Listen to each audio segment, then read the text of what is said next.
Welcome back to another episode of Hello Ladies, where feminism meets pro wrestling. We are your hostesses with the mostesses. I'm Sabrina. And I'm MJ. And this week we are talking about the Vince McMahon documentary found on Netflix. Not sponsored. Mr. McMahon. Mm-hmm. And of course, before we get into it, like, subscribe, follow, do a little dance, make a little consensual love. Get down tonight. And leave a comment. uh, let let us know below. What did you think of the Mr. McMahon doc? Did you like kind of how it flowed? Did you wish it would have gone a little bit more in depth? We'll talk a little bit more about that though. I'm hearing mixed reviews across the IWC for whether they liked it or not. Mm. And if you're not watching it, let us know why you've made that decision. There's lots to choose from. For sure. All right. Episode 1. You okay? Yeah, I went to crack my knuckle and I don't know, it hurt. That's the worst. Ugh. Episode 1 was called Junior. Oh yes. So I didn't know this. So a lot of the things I didn't know. So one of the complaints from the IWC was like, yeah, tell us something we don't know, kind of energy over a lot of this. Because it's supposed to be anybody can watch this. So I Mhm. think wrestling fans, some people felt a little bit like, hey, this is supposed to be more targeted towards me, but like, and they already knew all this stuff because the IWC, Mhm. knows all, knows no wrong, right? So I learned a lot though during this, especially from like the golden era, because that wasn't an era I was alive for. So I feel like there were things that I learned while watching this. For starters, I did not know that until Vince was 12 that he lived in a trailer park. I had no idea about that.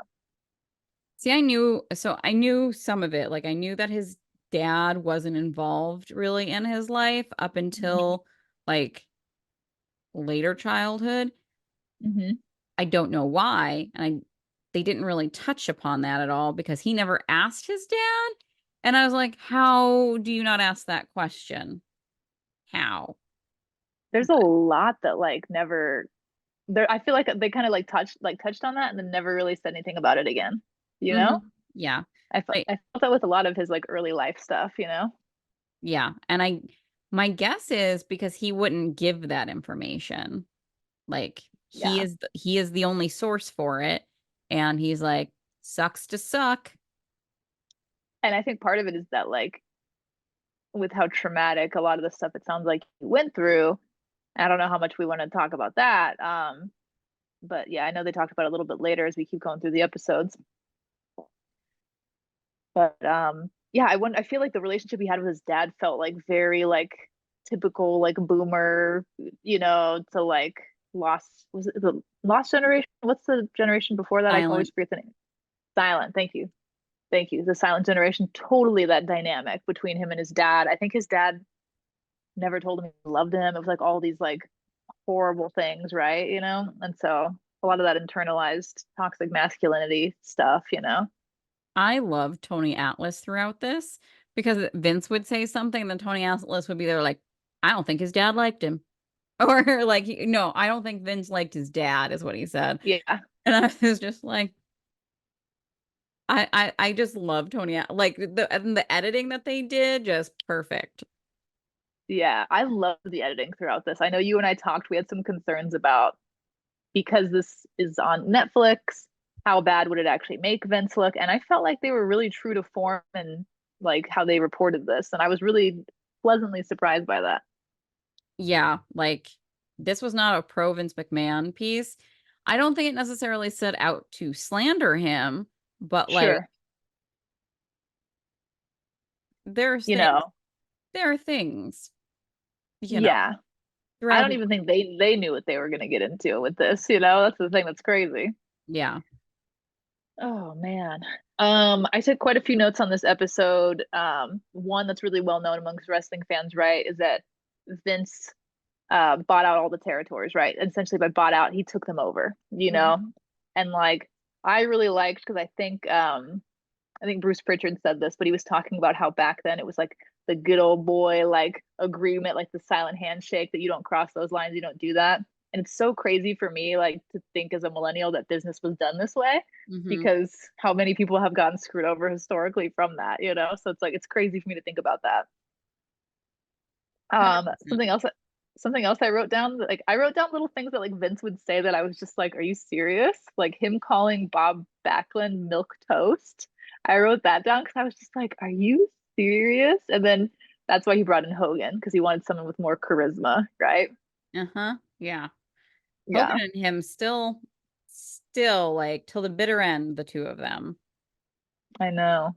They just have all of the dirt on each other. That's what it is. Like if one turns, the other one's taking them down with them. That's It's gonna sound like I'm speculating here, but do you think that that is all no, that is there? no. Okay. I are you asking if I I think they bone or have boned? Because the answer is yes. After watching that, yeah. After what I feel like it was just like lovers. Like I just genuinely feel like they loved each other and still probably do, like it just feels like a very intimate, like surpassing a bromance bond. And then like the fights they would get in, and like the it literally sounds like the divorced couple that gets back together. Do you know what I mean? It kind of felt like that. Vince has stuck by and been more what's he's been more faithful to Hulk Hogan than he has his wife. Yes. 1,000% yes. And then when you think about, they didn't mention this, of course, in the doc, but you and I talked about this a bajillion times about the prototypical male body that like Vince McMahon put onto wrestlers. Like you should fit this mold if you want to be the guy, right? Mm-hmm. Who fits that more than Hulk Hogan? Yep. Yeah, 100%. Yeah. yeah. Yeah. I literally watched this and was like, they were lovers. Do you know? I felt like this was like a love story between Vince and Hulk in some ways. You know? Till the bitter end. Because like he there are other people like Bruce Pritchard, yeah, it clearly had a very close and has a very close relationship with Vince. And he actually said perhaps the one redeeming like when jumping way to the end when Bruce Pritchard had said like, he Vince isn't the devil. Um, like he's the reason my wife's still alive today. Yeah, I can completely understand why Bruce Pritchard would be like, I don't agree with what he's done, but like, I don't hate this man.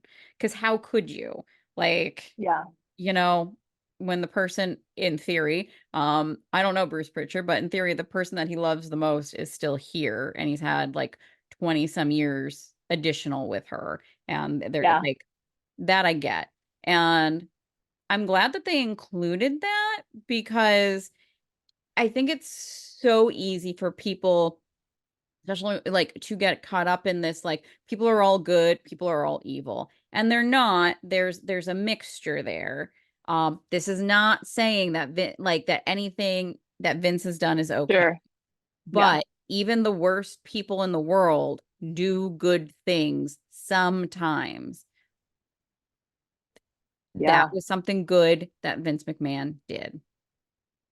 It's so conflicting too, you know? And like I even think about like people's childhoods, right? Like our generation, generations before that, who have conflicting relationships with their families, you know? Mhm. And like and then it puts the kid in a confused, weird spot where they're like, sometimes my parent does this, sometimes I do that. Or like even like the narcissistic partner or parent, right? Like it's like a roller coaster, you know? So I don't know. There can Do you be think, people who do absolutely awful. Think of like people in like organized crime who like do yeah. horrible things, but there might be somebody in their life that they've done really wonderful things for. Yeah, or they donate like a ton of money to charity, things like yeah. It's very Mhm. conflicting. Yeah. I always think of what you say, right? How you're like two things can be true at the same time, right? Yeah. Yeah. Yeah. Yeah. It's Terrible crazy. people do good things sometimes. And Yeah. Vince McMahon is a terrible person, Hmm. period. But also the wrestling world would not be the same without him. I think that's also Yeah. the overarching theme of all of this. And I think some people have a really hard time. It's easier now that he's not like involved in WWE to for me to sit with. Um if he was still involved, I couldn't watch and I would be very upset. I Um, know, I know. but I even think about Cody Rhodes. Like he flew to Cody's house to win him back. And for somebody like who loves Cody Rhodes, that's so conflicting because I feel like Cody has a very conflicting relationship with Vince based on the person we know him to be, That's so mhm. weird. Yeah, and all those people who said like Vince is like a father, second father to me. I'm sure he Yeah. was. Sure he was. And they were always looking for that approval. I'm sure he also set himself up that way. Because I mean, that's a very good way to Yes. maintain control over someone. Exactly. Exactly. It's funny because it kind of ties into God, I didn't write his last name down. You might know it, but there was a ABC reporter named John, and Vince made a comment where he said, "I wish someone would take care of that guy." Oh You yeah. know? Yeah, and I just like Vince told on himself so many times during this without even being prompted to the fact that I just sat there and I was just like, "Oh my God, now I know why this man has not done interviews for like decades." Yep. Oh yeah. Yeah. There oof. The This first language he would episode. use and like his body movements. Oof. Mhm. Oof. Yeah. It's and also like the first two episodes touched a lot on Hulk Hogan, which really lends more to the theory about like there's something more between them, between just this weird friendship, enemies relationship. I want to get like a commentary from the people who were doing the interviews on like the vibe they got between them. Like just hearing like them talk about the others because there's going to be so much stuff on the cutting room floor. I know. Well, I mean, I think about that as like people who are in this business, right? Like people who like all the people that were interviewed, like we got like a Jimmy Hart, we've got Paul Heyman has to know so much, like obviously Bruce Pritchard, like Mhm.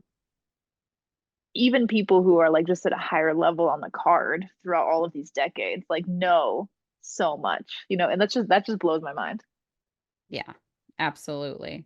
Um, Going back to what you said before about like the first episode and like how I also because like I didn't know all of that like Hmm. and I think it's so important to understand how we got here to see how Vince started out and like the relationship he had with his parents, including his stepfather. Because like, yeah, yeah. Hearing that which I had heard before that he was abused by his stepfather. Um, and I had heard about the somewhere along the lines in the past like 5 years, maybe it was talked about like where Vince said or something about sexual abuse from his mother. I don't think Yeah, I remember the mother part, but yeah. yeah, it's crazy. Hmm. I would not have paid for her care. I'm just saying that. Like he clearly kept her Did alive. he? Yeah. There's no way that he didn't. I would have left her to die. This first episode also touched a lot on like the started talking about the lawsuits, which I didn't realize WWE had that many like throughout. Yeah, I was not. That was crazy to me. And that Vince and Linda like really mortgaged everything to make essentially WrestleMania happen, Yeah. which is crazy. The only Like, reason I knew about that was from Cultaholic and like mm, different videos and stuff. I didn't realize it was like that deep, like financially for them. So that was cool. And I that part of it, like when I think of that, like things I can admire about people who like believe in themselves and take that fucking risk, that's Hmm. cool. So yeah, Vince knew the wrestling business inside and out and where it was going perfectly back then. yeah, It became a lot more hit and miss the older he got, the more power he got. yeah. And even then there were exceptions, like WrestleMania 2 was like a shit show, right? Wasn't it the one where they had three different feeds or whatever going? Yeah. Yeah. I Yeah. remember watching that back earlier this year too, because I ended on WrestleMania 2. I don't think I made it past that because I was like, the fuck? Yeah. This is a lot. Yeah. I just Oh want them to man. explain because they showed clips from it. That thing where like Vince is singing and dancing in that like 70s-esque thing. Like you always see clips of Yeah. him doing. Why did that happen? Who thought that was a good idea? I need more information about that. I have heard about that, and I was surprised that they didn't touch on that more. Because in my as they were showing it, I was like, in my head, I was like, I know the context behind this, but there was more of a story that I don't remember. But then, like, that's like as somebody who's not involved at wrestling and has never seen that clip, like we have, like 75 million times, there people are like, the fuck is this? Probably, you know what I mean? Yeah, yeah. I will also say, like, the pictures from Vince when he was younger, he was a very handsome young man, which makes sense. Like, because Shane, I think Shane is getting more attractive as he gets older. Vince did not Mhm. do that, but like Shane has the shape of his dad's face that Yeah, he had when he was that Vince had when he was like 20. Shane has sure. now in his like, I don't know, he's probably in his 50s. Steroids are a hell of a drug. Right? Yeah. Yeah. Yeah. Yeah, Hearing Vince all was these like people he was finally. so fit. He was Mhm. so fit. Vince was so fit. Sorry, go ahead. Oh, I was gonna say the steroids. Hearing so many people finally be like, "Yeah, I use steroids." I was like, Yeah, that's "You actually piece of shit." yeah. Yeah, the second episode, the one so that I feel like that was everything on one that I could think of to kind of cover. But yeah, episode 2 is Heat. I drew little flames all over my paper, but I won't show you. Everything else on here just looks like garbage. So episode 2 starts off, they start talking about how 84, 85 was when like marketing really improved for WWE, Mhm. WWF at the time. That's when they kickstarted like the Saturday night main event type of a show, right? And this one's what a different fucking time. How wrestlers used to wrestle 7 days a week and how injuries were like across the board. So then people were like, you think about like how people, even like a Jeff Hardy, right? People get hooked on different substances and stuff because they're in pain, taking these risks, doing all these things. Then you have wrestlers back in the 80s wrestling 7 days a week. Mhm. Just crazy. And then, oh yeah, and WrestleMania 2, I put a note here that that was when Jesse tried to unionize and Hulk openly admitted that, of course, he ratted him out, you know? Yep. I have a special place in my heart for Jesse Ventura. I really like him too. Yeah. Yeah. Yeah, I really like him. yeah. And then that was leading into Hogan lied about the roids. And then I love talking about how the editing on this, how they literally did the jump cuts to like everybody who was like, I have personally injected Hulk Hogan with steroids, like all these people off the roster. Yeah. Yeah. It's Oh my basically God. every wrestler who's alive and was wrestling at that point was like, I put a needle in that man's ass. Yeah. Yeah. And how like even Vince was like with his head in his hands, basically like, dude, I even told you to come clean. Like you buried yourself into this, you know? Mm-hmm. That's bad when Um, Vince is just like, just tell the truth. yeah, exactly. I know you knew this, I'm sure, with the line of work that you did, but I did not know about Jimmy Snuka and the Oh yeah. girlfriend. I had Well, no it's idea about also that. that happened an hour from me, so. Really? Hmm. Oh my God. Yeah, it's Wow. Pennsylvania lore. Well, Pennsylvania Northeastern wrestling territory lore. Like that was something I heard like right when I was getting into wrestling. That was one of the stories my uncle told me to try and persuade me away. Wow. Yeah, that was crazy to me. I just feel like it's such a different timeline when you think about the things that people could get away with. Like they didn't obviously touch on it during this, but I think about like all the lore with the rockers, right? And stuff too. Like a little obviously a few years later than this, but still Hmm. crazy. Yeah. My God. Um, Pat Patterson was the next thing they kind of talked about in this episode too, and like everything in like '92 with the Ring Boys, the scandal, and Hmm. uh, your boy Tony Atlas. Uh, I thought this was funny, even though it's not, but just him using the word pecker always makes me laugh. So Tony Atlas saying this part is not funny. Pat Patterson grabbed his pecker, and then I feel like the interviewer, of course, did not understand the wrestling business at all, right? Especially back during this time, because he was just like especially after everything that's coming out, I was just like the power that Vince holds and that Pat Patterson held as a trusted, confidant to Vince for many, many, many years. And so like the interviewer had said why didn't you tell Vince? Or why didn't you tell anybody? And then Tony was hilarious. It's like, who do you want me to tell? You don't want me to get booked? I'm gonna tell the promoter on like one of Hmm. his best friends, you know? What do Not you expect only, me to do? yeah, not only that, but like he's also a black man. Yeah, Like that plays in too. yeah. It, Black folks still have a hard time getting booked. Um, Or believed. or Yeah, believed. Yeah, there's that. yeah. But like even if he was just like, I'm done with this, like, and tried to go elsewhere, one, there's no Mm-hmm. guarantee that that's not happening to him elsewhere. Um, Yep. and yeah, like, our buddy Alex Kane has done some TikToks recently. You can go to his page and like scroll around, but he talks about how like still, black folks in the wrestling business are not paid like on Yeah. the independents what white people are. Yeah. Or even Swerve Strickland, who is now one of the top paid wrestlers.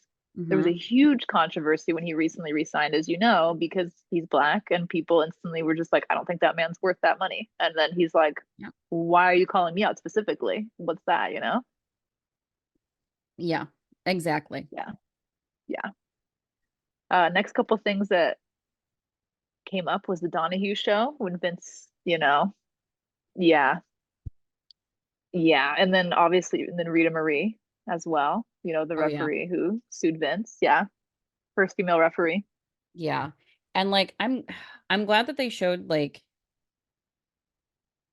the repercussion like the things people were saying to her and like Hmm. the her reactions to all of that. And it's just like this is prime example of like why women don't come forward, but also Yeah. like, oh, they're just doing this for the fame.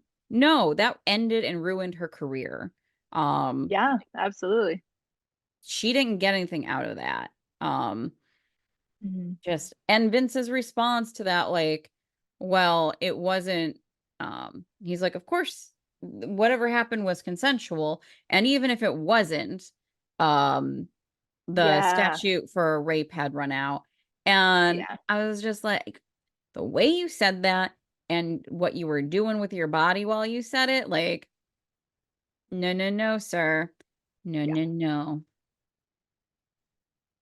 Right after this clip, too, Jimmy Hart chimed in and he said, I can't remember how he worded it, but it was like, well, what do you want to know kind of a thing. But he said he knew there's things he knew but didn't want to speak up in general, right? Talking about that time period. And so then that just gets my wheels turning with like, what does everybody know? Like, and that's the thing is like, how do you like sleep at night knowing some of these things that partly against your will, but also like I guess I feel like I'm always somebody to like a disadvantage of myself, will like throw myself to the fire to help somebody else. So I guess I can't empathize with that perspective.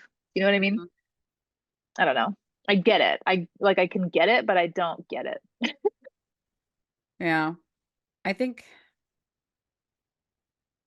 like yeah, I get it. He had a family, he had kids that he Yeah. had to take care of, and that's how he made his money. Still how he makes Mhm. his money. So, and Mhm. he's addicted to the fame at this point. Like, you gotta kind of think that as well. That's fair. So this is all leading into an additional lawsuit where Vince is accused of being a drug pusher, Mhm. and then Eric Bischoff has, I don't want to say seduced, but he went over to the Thunder in Paradise, which by the way, I fucking loved that show as a kid. I lived for that shit. Even you know what I mean? Like I was also obsessed with wrestling, and I was raised in a house that hated Hulk Hogan, but my dad still let me watch this cheesy ass show. I don't know why there was an exception there, probably because I was a young kid and he was like, whatever, let her watch whatever. But yeah, I fucking love that show so much. And so Bischoff went to the set of that show and tried to convince, and eventually did, because more money, less Mhm. hours, less days, more time to recoup, all that kind of thing, to go to WCW. Mhm. Yep. And the Which, betrayal that Vince felt. yep, absolutely. Um, then we jump in. Do you have anything else you want to talk about on that? I don't think so. Oh, also the journalist, I always forget how to say his last name. is it Mushnick? Bill Mushnick? How I you said his name? I think so. That sounds like what they were saying. I feel like this is an unpopular opinion, and I'm basing it just off of what I learned about him during the time while watching this. But I really liked that he was somebody who went against the grain during that time His name. because it would have been so easy for him and so people were kind of trying to act like he was like, I don't even know what the word would be, like a tell-all kind of writer trying to just do exposés, but it really felt like he was trying to look out for people and to shine a light on what otherwise people see as just this glossy, thing, that is Hmm. wrestling, and it's not. So I think that he pushed a lot of positive change in the industry, and I don't think that gets credit for doing that. I think he kind of gets shit on by a lot of the Vince fanboys. Yeah, he 100%. I agree with everything you said. Yeah. Um, he has journalistic integrity, which is not something we see all the time anymore. Yeah. Then that leads us to episode 3 called Screw Job, Now, this which is the one that I think a lot of wrestling fans knew most of the material. yeah, this is probably the one where they got the most frustrated, where they're like, yeah, yeah, yeah, we've heard this a bajillion times. Even when I started this episode, because I watched part of it with my dad, he was like, the screw job. And, he was just kind of like eyes glazing over. Hmm. The episode did start out though with Wendy Richter, who was talking about Vince stripping her of the title. What are your thoughts on how that situation went down? I mean, like I was aware of that one because the podcast we covered Wendy Richter. Yeah, yeah, Um yeah, so um yeah, like again, he didn't need he didn't need to do this shit. He made a choice. He made yeah. a choice. Um and seeing that happen, like obviously, like I'm glad that they brought that up because it gives such context to why Brett was just like, I don't trust anyone. Hey, referee, we're buds. You're gonna tell me, right? I know, I know. This whole episode, there's so much stuff. Hulk gave me. I made a note. Hulk gave me such a creepy vibe, especially in relation to everything that's happening right now with like P Diddy, right? Especially when watching it, and that was all very fresh. But Hulk said it was just like a general statement that he made. He said, "With Vince, we go all the way up together. We go all the way down together." Which, Hmm? ironically, what we're talking about earlier in this episode, that's a really funny statement. But um, yeah, it just felt so toxic, and it was just, oh my god, like dead men tell no tales kind of energy, right? Like it just felt like to the grave. Like, They I mean, in both this have. instance, maybe Bonnie and Clyde. I feel like that statement alone is what made me think like you each have a box, like a safety deposit box somewhere with like the most incriminating shit that the other one has ever done, like on Yeah, video. Like, absolutely. or maybe an Yeah. entire storage unit, honestly. When we talk about just pure unprofessionalism, too, the next thing that jumped on that episode was about Lex Luger, which like Vince just to be like Lex was okay. You know what I mean? When it's like the way he smiled, it was like fuck that guy. You can just Mhm. tell whether it was like he was jaded because he jumped ship, to WCW because he was the first person, right? And Mhm. what I always think is so funny is that he jumped ship like he literally was like on like a Raw, I think, and then he jumped ship the next day to like WCW, and it was just like kind of a baller move, especially back then. That was the first time anybody had ever done that. Like the OG in that way, right? Mhm. Yeah. So I thought that was interesting. Then Bischoff talks about how because Raw was taped, he used to screw over WWE. I Mhm. thought that was, I'm sorry, I thought that was pretty genius though, especially because I was so young during that time frame. Yeah, I also like I I feel like Eric Bischoff also came off extremely unlikable as well Sure. during And I during think that's this. part of why WCW did so well because I think that he just was that little like wormy guy that you reminded you of your boss, that you just fucking hated and all that. Whereas Vince reminded you eventually as we move forward through this, but like the dickhead boss, right? That you, I don't know. Yeah. But like Eric Bischoff, the character versus Eric Bischoff, the person, I think the person's a dick too. What I'm saying, like he, Yeah, yeah, yeah, yeah. yeah, Yeah. And in no way defending Eric Bischoff, but yeah, I absolutely agree. I just think that it's funny to him being so young and how the ego led to the downfall in so many ways, and like it's just funny how ruthless the wrestling industry is. And I just feel like with that time period, it oh really, yeah, yeah, yeah. yeah, absolutely. Did you get any like deja vu with the billionaire Ted skits at all?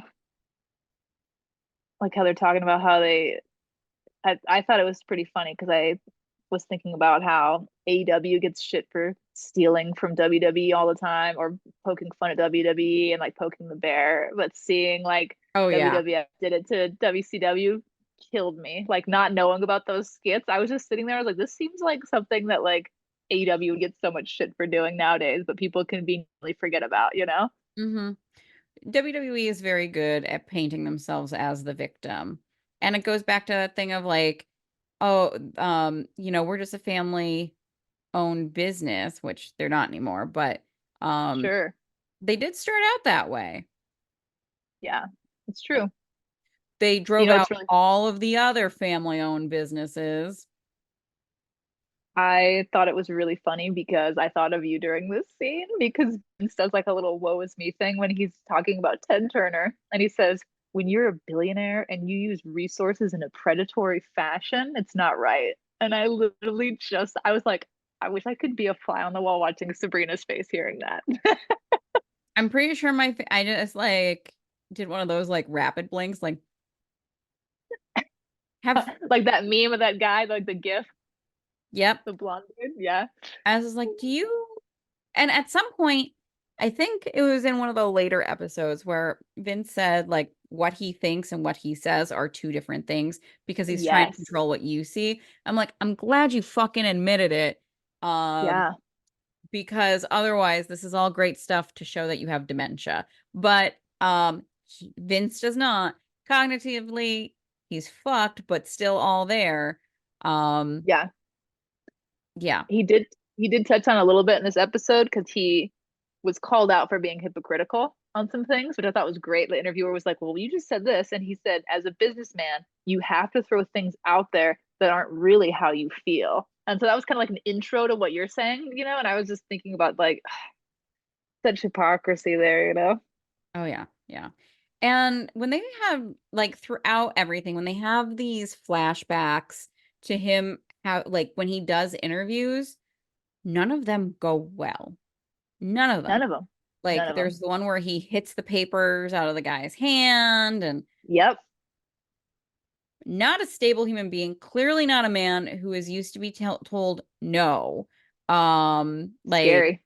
yeah, he was being videotaped. Like he knew that this stuff Yeah, would be airing and he couldn't control himself. Like I know. I know. terrifying. It's the whole hypocrisy of it too, like the part where he was talking about how he couldn't believe that Turner was doing that to him, but it like how that is exactly what he did to all these territory owners in the 80s. So it's just like that hypocrisy there where you're just sitting there like, make it make sense. Hmm. How dare Yeah. you do what I did to I me? know. I And wrote the book. obviously, yeah, I'm supposed to be the author here. And just like the lack of empathy too, like because obviously this episode's called the screw job, but Hmm. talking about how he literally was the person that encouraged Brett to go to WCW, to have more of a balance, to get paid more money because they were struggling more at this time, right? And so he Hmm. was the person who was like, go. And then he initiated the screw job. It's like, make it make sense. I don't know. And then like the lack of empathy when he's like, I don't regret anything to this day. And I was still like, damn, such like arrogance. Yeah, and if Brett really wasn't willing to play ball like that, you could have just added in a because he didn't want to lose in front of the hometown. Could have added in some like weird stipulation where like Yes. it would have been a disappointing ending, but it wouldn't have been the screw job. Like they could have done that. We Yeah, wouldn't have got Bret the Vince Hart. McMahon character then, but Yeah, exactly. And Bret Hart made him a shit ton of money. You know, Bret did everything right by Vince, and mhm, he got screwed over literally in Canada. It's just like, are you serious? yeah. Yeah. So Oh, yeah. And then everything with Owen. I know. I can't believe that. I know that I think that might be the next episode I want to say, but like him, like I was shocked that he says he forgives Vince. I just feel like I'm not Bret Hart. I'm not in that family, but for me personally, even as a fan, like I don't forgive Vince for that, you know? And I don't feel like I don't know. There's also things behind it that I think happened, but I could be completely wrong. I don't want to just be inflating the truth here. Um, but I think that like they talked about like how there's a faulty part, but I feel like there was something with the testing that wasn't like they weren't as efficient with the testing behind when Owen passed away. I want to say like they didn't do like their typical checks and balances that day prior to all of this, or they didn't retest it with him. I can't remember what it was, but there was something that they So didn't fully go into depth there. I read Martha Hart's book and she talks about how Oh like yeah. Owen really didn't want to do it and he hated like doing so Mm. he didn't do the test. And because he Oh, okay. didn't do it, there was supposed to be I don't know what the term is. Like a A little test person, dummy. a little person was supposed to Oh, be with him, oh, like strapped to him. Had that happened, had he done the test that day, um, two people would have died. Like it absolutely would have snapped. Um, wow. so because he kept putting it off and like dicking around, like so he wouldn't have to do the test, that guy was saved. Wow. That's wild to think about. Hmm. But yeah, he didn't want to do he didn't want to do the whole blue blazer thing. He was afraid of Entrance. heights. Yeah, he was Yeah. afraid of heights. So, Wow. um yeah, you know, depending on what therapist you wind up with, they tell you have to do forgiveness to heal and all that shit. I don't subscribe to that. There are different thoughts on that. Sure. Um some people were giving Martha Hart shit because she still blames Vince, and I was like, no, she can blame him and WWE for however long she wants. Until you're in her shoes, Absolutely. like, Yeah. I would blame him too, especially how he handled it afterwards. Like, he was not great towards her. He wasn't.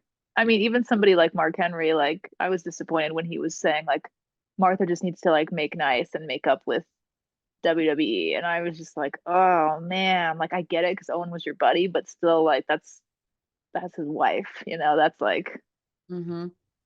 yeah. Also it's like I feel like there's a whole thing of like telling women what to do and how to feel. It's kind of like, listen, maybe slow your roll a little bit here, man. Yeah. I did not take a lot of episodes, or I didn't take a lot of episodes. I did not take a lot of notes for episode 4, just attitude. It mostly touched on like the Stone Cold McMahon, you know, everything building into that, like what you'd already mentioned from the screw Mhm. job was a direct result of like this Mr. McMahon character. One note that I did make was that this is where Vince said he has nothing in common with the Mr. McMahon character, right? And then later he hypocritically kind of took that back a little bit, right? Well, yeah, but then they also went to literally everyone else, including his children, being like, "Oh yeah, that's Vince. That's Vince." Yeah. I like that Turned you out. touched on the fact that the kids too. Yeah, but then I said everyone else disagreed and said they're the same person. Yeah. And Um, I also want to touch on so when they talk about bringing in Mike Tyson and they cut to that interview yes. with Stephanie where she's asked and she was like, "Yeah, but he hadn't been accused of rape yet, had he?" And they were like, "No, he had." And you can just see her be like, "The fuck?" Um, Yeah. and I was like, "Yeah, this is what happens when you don't have like women who are actually involved in shit or people Very who aren't scary. demons." Yeah. Um, I mean, we could touch about Stephanie, but I don't want to get into that. Episode 5, family business. Speaking of Steph, um, the whole slut thing. after how the audience took on the whole uh shaming of Stephanie after Triple H roofied her and got married to her, and how that categorized her as a slut now. And then seeing Vince's reaction to like almost like the hands rubbing together, like this is gonna bring in money, like Mm-hmm. kind of a thing, you know, disgusting. And like all the things like the storyline that didn't happen, thank God, you know. Yeah, I don't know if you want to touch on that at all. No, but there's just something else that I want to touch on because I'm pissed.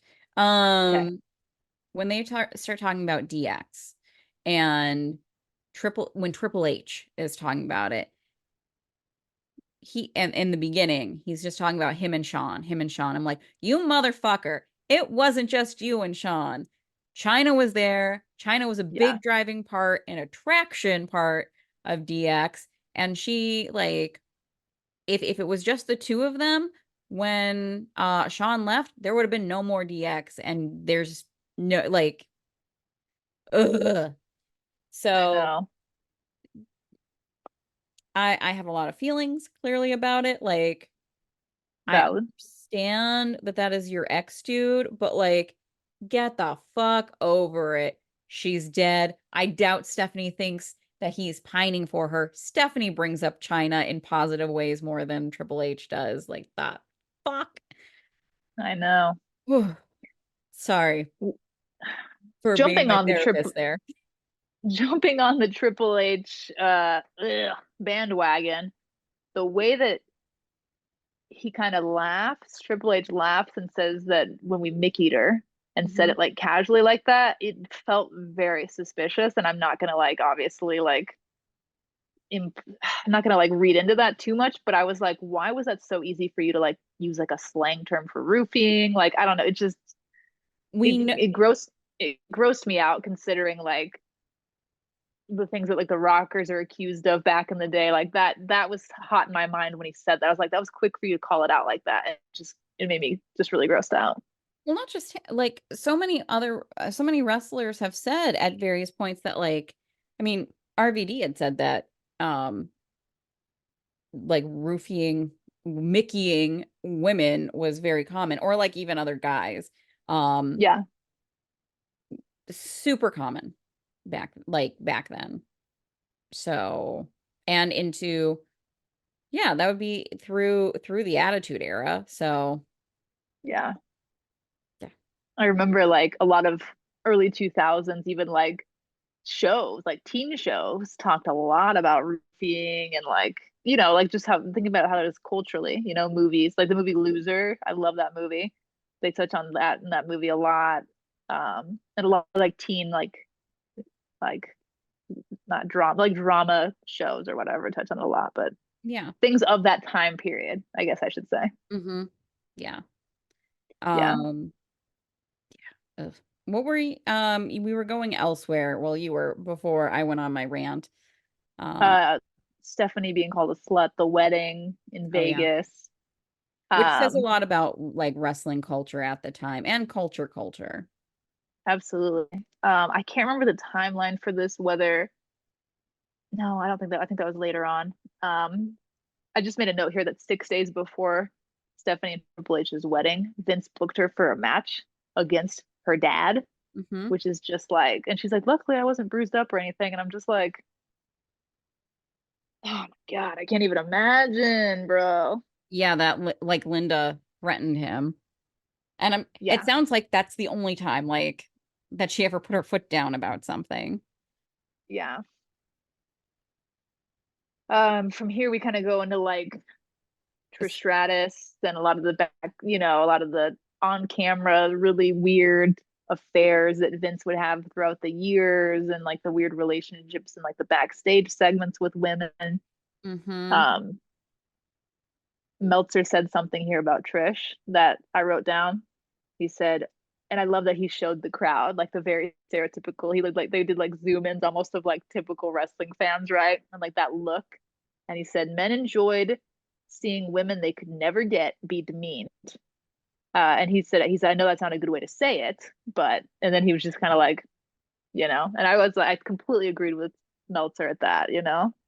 Yeah. Yeah. There I think that's one of the reasons why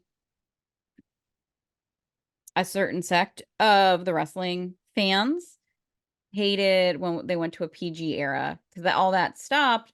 It brought in more kids, it brought in more women because like those little Sure. girls grew up to be women who are still interested in wrestling, and now like it just got the ball rolling, really. Like Yeah.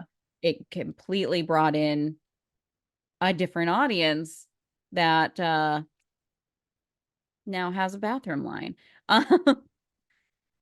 And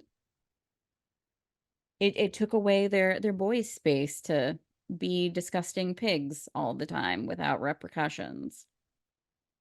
Do you feel like modern day that that kind of mirrors the same thing we see like on the IWC with like women content creators and women's wrestling still? Oh yeah. And especially like when female content creators start to amass followings, like it's always because of how they look. It's never because that they're putting out baller ass content or anything else. Like Yeah. it's always that shit. The Yeah. she slept her way to the top argument. You don't have to obviously touch on this now because I don't want it to feel like we're putting somebody on blast. But even today, you were talking about getting a comment back on a video that you'd had with a Hmm. take that like I don't think should be considered controversial. But then I'm wondering if it came from a man, if that comment would have been left at all, right? Yeah. And also the shit that this person was saying back to me, I just started reacting to because like, motherfucker, I clearly know more than you do. Like you have your time frame all mixed up, saying that idiot, fucking idiot. Yeah. Yeah. Yeah. Yeah. It's frustrating. I get it. Like I'll Definitely a never forget Vince when dick people, rider. I think about that all the time. I'm like I think influencer people get shit on influencers. They get paid to promote a product. You're not getting paid to promote WWE or AEW or TNA or anything. Like you are not like getting paid for this. Why are you doing somebody's work for free? Yeah. You're not getting promotional marketing credit for this. Yeah. That being said, if anyone would like to sponsor the podcast, please do reach out. You can find our email in our link tree. That being said, we'll not be selling our souls to the devil. You will get honest reviews, but we will plug a product. Oh my god, hilarious.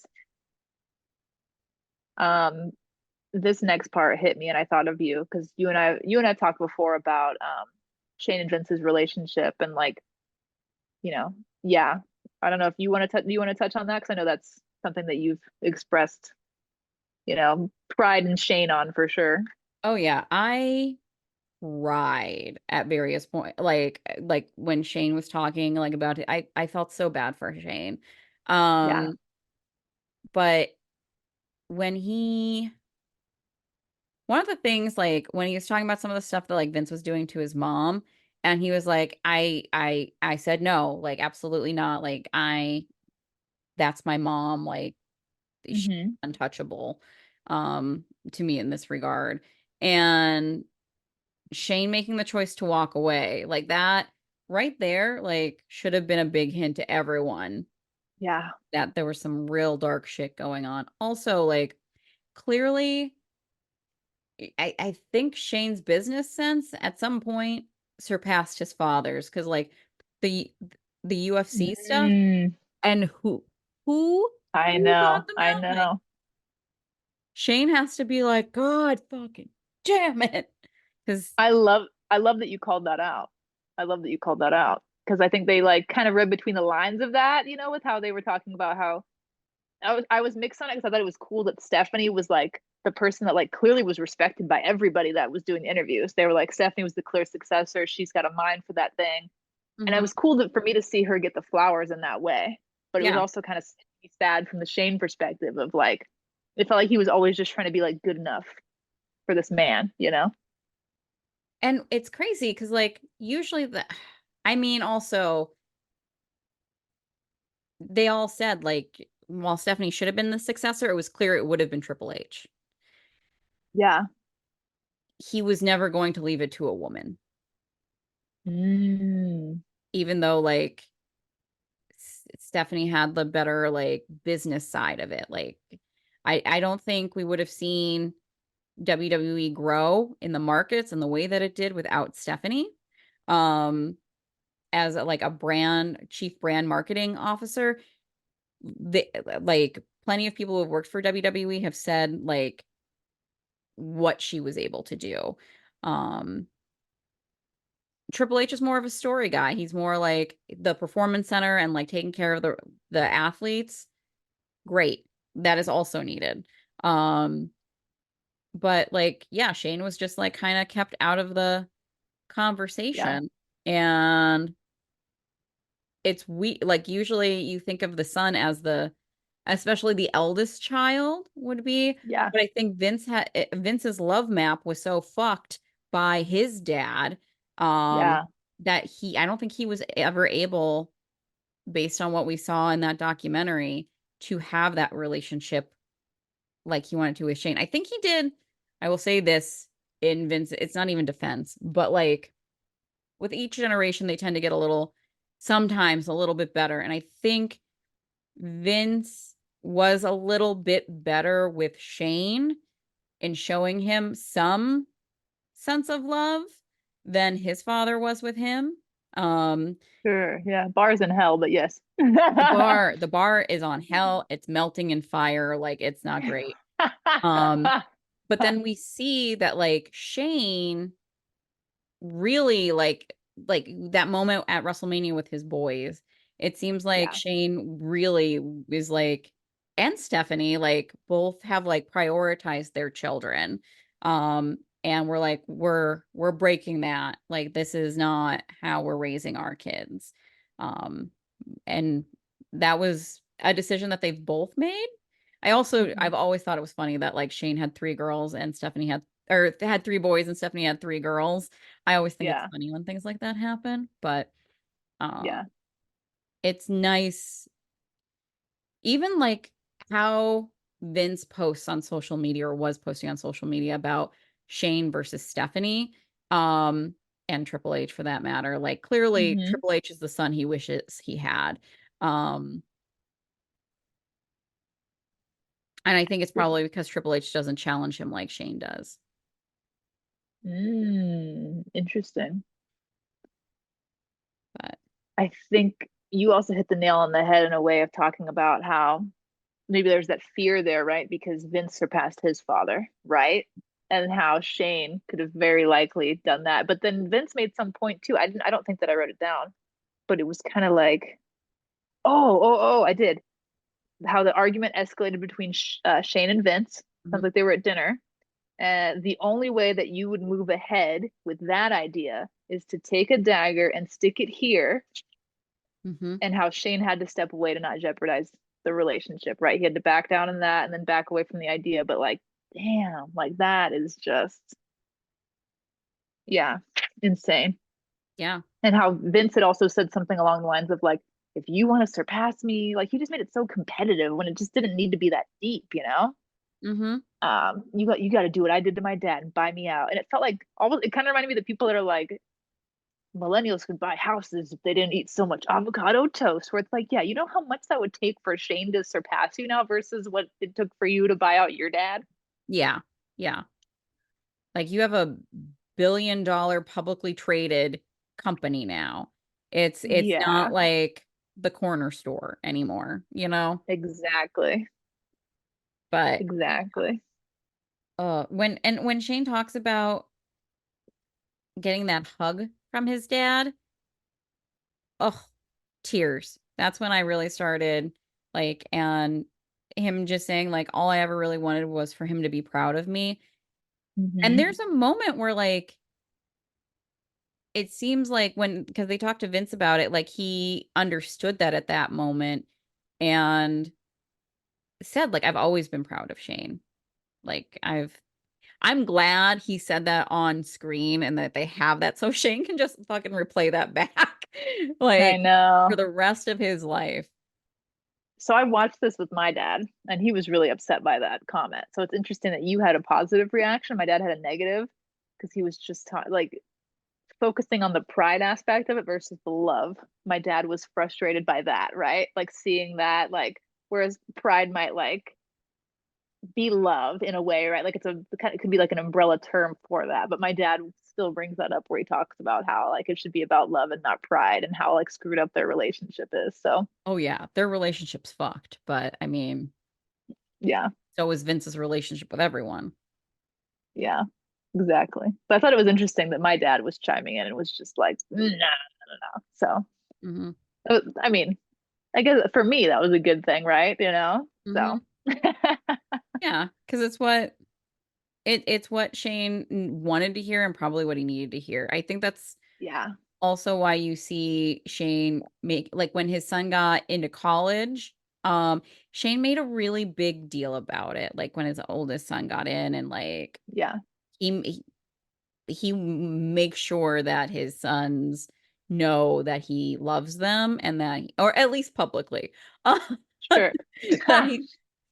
that he loves them and that he's proud of them. Yeah, And that's big. that is big.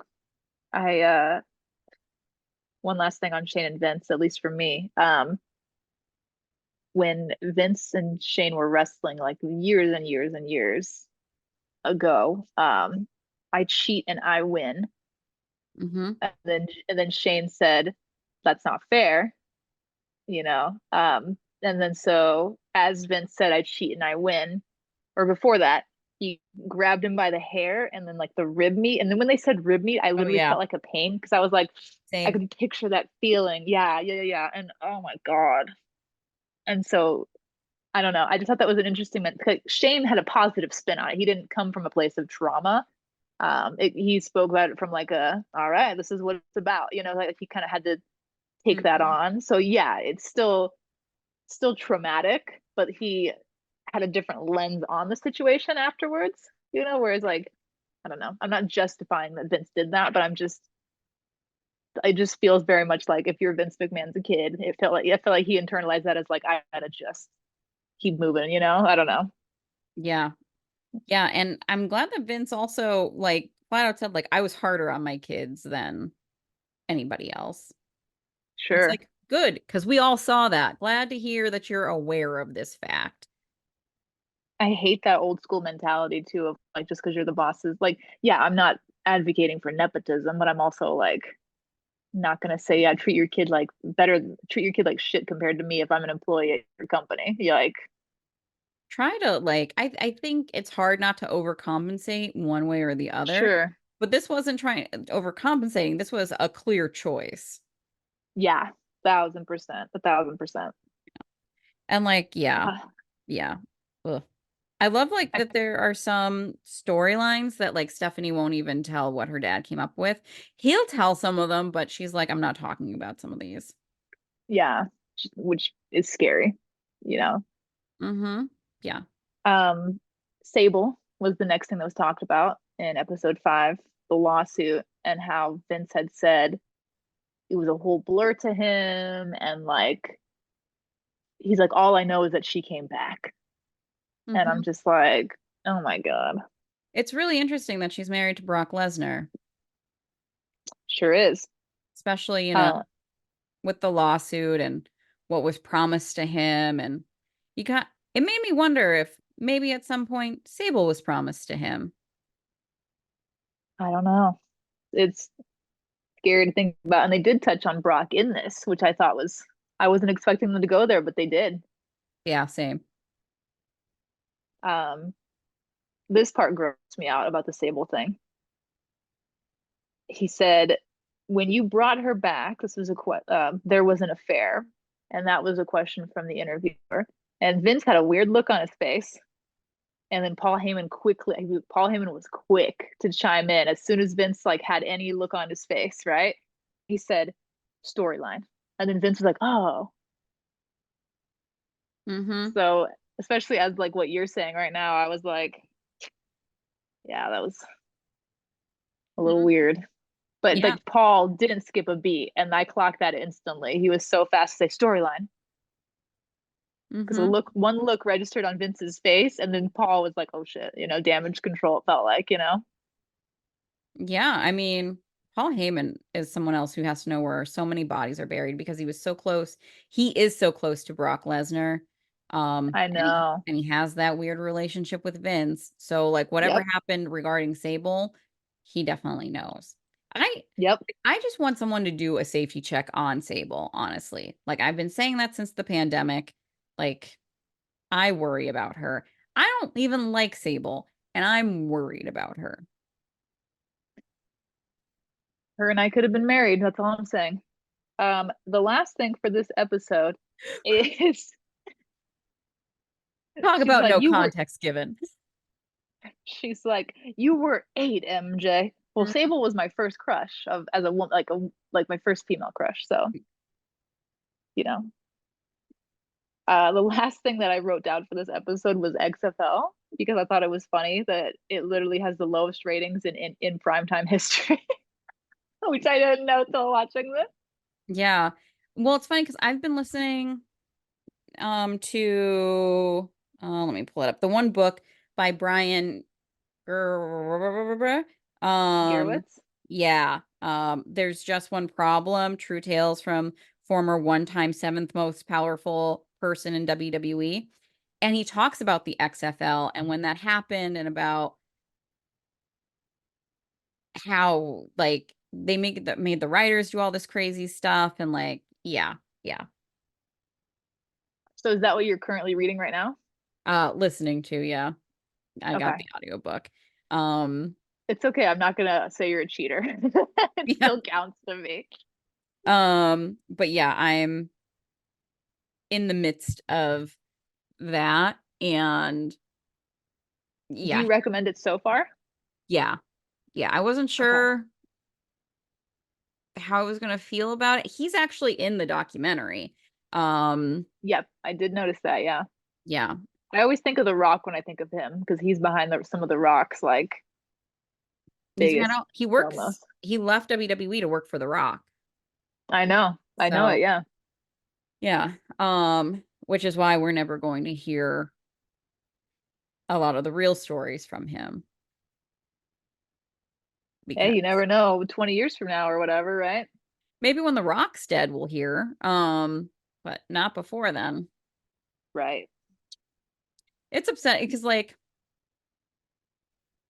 the more that comes out, the more I do wonder if Ray is right that, at some point we're gonna get the surviving the Rock thing. And I hope not, because that'll just make me so sad. I don't know. I He don't seems know. like a good dad, and it's just gonna make me very sad. I'll never be Well, able to watch like Moana again. I've never seen that. It is so good. Everyone says that, and I need to just watch it. I think I tried to watch it once, and this is no offense to The Rock or anybody, but I fell asleep, and it's because I think I was working like two doubles or something. So I think I just like this is in college. It came out, so I think I was just like Yeah. wiped. I was so wiped, and then I never just rewatched it again. I need to. Um. Anyway, that was it on Family Business, episode 5. So we got one more. Yep. Which I didn't take, which is ironic because Flame Brain, the only note that I made on this was about Bruce Pritchard was upset about how Vince is perceived throughout all of this because he started off the whole episode by being upset. Mm-hmm. Well, a couple of headlines flash on the screen and then it jumps to Bruce Pritchard. And then a couple days after they filmed that originally is when all the fucking floodgates broke open. And then that's when all so that's I love the editing so much on this series because it was literally Bruce Pritchard saying like I don't like how you're framing this man, and then it was like kunk kunk, and then it was like all these headlines of like uh all the allegations and everything. So Yeah. yeah, I do think it's interesting. So throughout this, it made me think of because they have the Undertaker talking, right? And obviously the Undertaker is a Vince guy. He thousand loves percent, Vince. Loves Vince. But yeah, there's one point where when talking about CTE, um, with Stone Cold, with Undertaker where he gets the concussion and he okay, and Vince says like, "Oh, I think it was just like Mark was so emotional about yes, losing ending the the streak." streak, And it's like that's not what happened there. Like you can see cuz he even said like at some point in the match you can see like where it happens where he is messed up. yeah, And it's just like, did you think are you again, he's not wanting to take responsibility for the CTE part, and Sure. it's a businessman saying something, you I know. know. But I I was, was really shocked. Oh, go ahead. No, please, please. oh no, I was glad though to see like that they brought in Chris Nowinski to talk about everything and um how that all went and how he was he was just like, I'm just glad that they let us come up with these protocols and they worked with us for that so that the wrestlers are protected instead of being like, well, Vince can go fuck himself, which I'm sure is what he was thinking. I loved it too. I love that it was the perspective of somebody who's done it and who's somebody who now studies it or Mhm. is an expert in it, not studies it, excuse me. Yeah. But yeah, I really love that. And I like can't give enough kudos to Netflix because I knew they started out this journey because he is a polarizing figure. And so they were trying to capture that, obviously. But then I just feel like this whole can of worms unlocked, and they were just like, we knew it was going to be a lot, but we didn't think it was going to be this, you know? Yeah. They must have just seen like money raining from the ceiling at one point. Yeah. Like Jesus. Um, yeah. And I will say I agree with Vince on one thing. The CTE is not in all that there is to blame about Chris Benoit murdering his family. And Absolutely. help, but he was hurting them beforehand. He was an abusive man. It would be nice if all abusive people had that there was something wrong that we could point to and be like, this is it. But the truth Yeah. is, the monsters walk among us. They are oftentimes respected people in the community. Yeah. Um, they can be our friends, they can be our coworkers. By can, I mean are. Um, and you don't know because that's not the side that they're showing you. However, we do know that some people did know. William Regal's wife, said like she knew. So William Regal knew. And that's why Chris Benoit was not allowed at their house. Like, and Wow. there were other people that knew what he was doing then. Like, Just this protective boys club mentality, just not even just among wrestlers, people who work for these companies, but the fans. Like there's just this toxic culture of that mentality that just I'll never understand it. yeah. I mean, when you talk about like Stone Cold and what he did to Deborah, they all Yeah. knew. They all knew. Yeah. Macho Man and Miss Elizabeth, they all knew.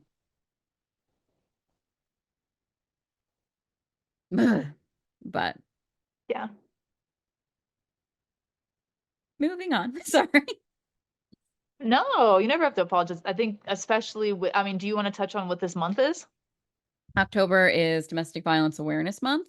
Um, this episode will be coming out on the 17th, right? Yeah, because Yep. yeah. Which is this is Wear Purple Day. Oh, my lipstick. This was a plan. Um, so You're so purple, good. yeah, I'm with it, man. Um, the purple is the color for Domestic Violence Awareness Month. That's the color for domestic violence. And so Wear Purple Day is you wear purple in support and to bring awareness to the issue because it opens conversations, right? Um, Yeah. for those of you who do not know, in my real life, work at a domestic violence, sexual assault, and human trafficking agency where we help survivors. I do prevention work. Um, so all all that jazz, which is why I have um, some very strong opinions that are backed by a lot of facts. So Yep. Yeah, the work you do is incredible. I tell you that all the time, but it's phenomenal. thank you, girl. I never know what to do. Like when people say that, like I'm always just like, I go to work every day. I just put my pants on one leg at a time. And I wash my ass. Everyone should wash their ass. Well, you're a step above a lot of other people there. So, on that There's note, there's now pumpkin spice scented dude wipes, everyone. So that just feels like it would burn. I it don't know. does. It seems like it would burn. And also, like, it seems like someone who's using those are trying to get a pumpkin spice lover in their life to eat their ass. That's all I'm saying.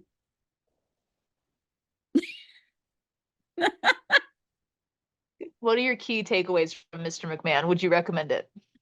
I absolutely would recommend it to anyone who's not one of my coworkers because anytime that something with Vince McMahon or the wrestling world comes up that has to do with any of this, I am like, it's like I have to account for it. Like, I didn't do this shit.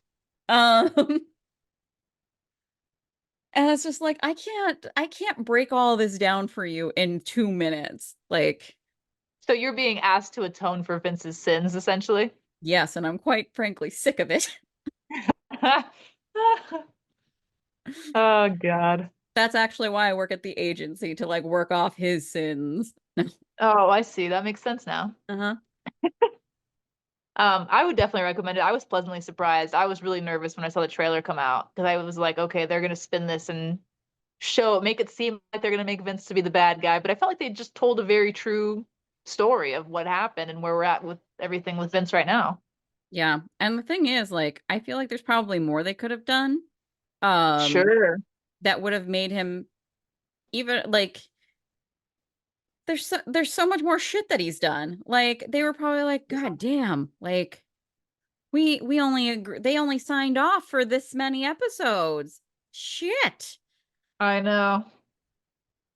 We could there's so much money in all of this. I Maybe there'll be a know. season two, You think probably. they'll do this with other wrestlers or other wrestling figures? I mean, who is a more like they started at the top for controversial figures. Like he's the most controversial, I would say. I feel comfortable giving him that award. Yeah. I I really do. I really do. Because I mean, you could argue Hulk Hogan, but like Hulk Hogan didn't destroy the territories. Like he might have helped in some ways, but Sure, I guess, but I don't think Vince signed on for this with the intention of being deemed as a controversial figure. So I guess like I could see them doing like a Hulk Hogan type thing, right? Or like just, but it would turn controversial naturally because if they're, so I don't know if Hulk would actually sign on to do this given his I don't think relationship so. with Vince. That's a bad example, but like, I don't know. I don't think any of them would sign up because of Vince did not come out in a positive light. I'm like, I could see like your Tony Atlases or somebody like that, like, but that might be an episode, Yeah, that's like, fair. but I would love to see Netflix take on a cool series like where every episode is like a different wrestler they feature, kind of like what A&E does, you know? yeah, like, but like, so like they could do through the decades, like wrestlers of the 80s and like interview them and like key Oh, figures. absolutely, yeah. You That'd be know, cool. we could do this if we were a much larger podcast. I know, huh? That's not the oh no. No, I could not deal with some of those people. Um because I'd be like, allow me to tell you why you're problematic and the trouble you have caused. Oh man. All right, Sabrina, any final thoughts? No, I mean I do encourage people like if you like wrestling, I mean, yeah, some of the stuff is repetitive, but also even like the screw job stuff, like I thought I was gonna really be like during that episode, but I enjoyed it because I also really like Bret Hart and like some of the other Yeah. people in it. So I'm less like, I'll watch. I know, right? I And like that. Vince, every single episode, managed to say something that made himself look even worse. And that's really impressive. Oh man. What you were gonna Yeah. say? I was gonna say that I like that like they still sprinkled in other things in every episode. Like the episode called Screwjob, it still kicked off with like Wendy Richter, you know. So it was just, maybe somebody who knew about Bret Hart didn't have as much knowledge about what happened to Wendy, or so Yeah. I like that they kind of mixed some stuff up there. Yeah. Yeah. Um, And it yeah. was good storytelling too, because this person kind of got screwed over, or this happened in a way it shouldn't have. Montreal Screwjob shouldn't have happened that way. So Yeah. Yeah. What about you? Final thoughts? nothing I haven't already said. Just I'd recommend people watch it. I think they might be pleasantly surprised. Pleasantly surprised and horrified. Yeah, true. Depending on how much you already know. Like I was pleasantly surprised if someone's already a fan. If you're not into wrestling and you watch this, you might be like, "What the actual fuck is going on in wrestling?" Yeah, if you manage to get non-wrestling fans to watch this, whew, whew, Yeah, whew. That's all I I got. did recommend.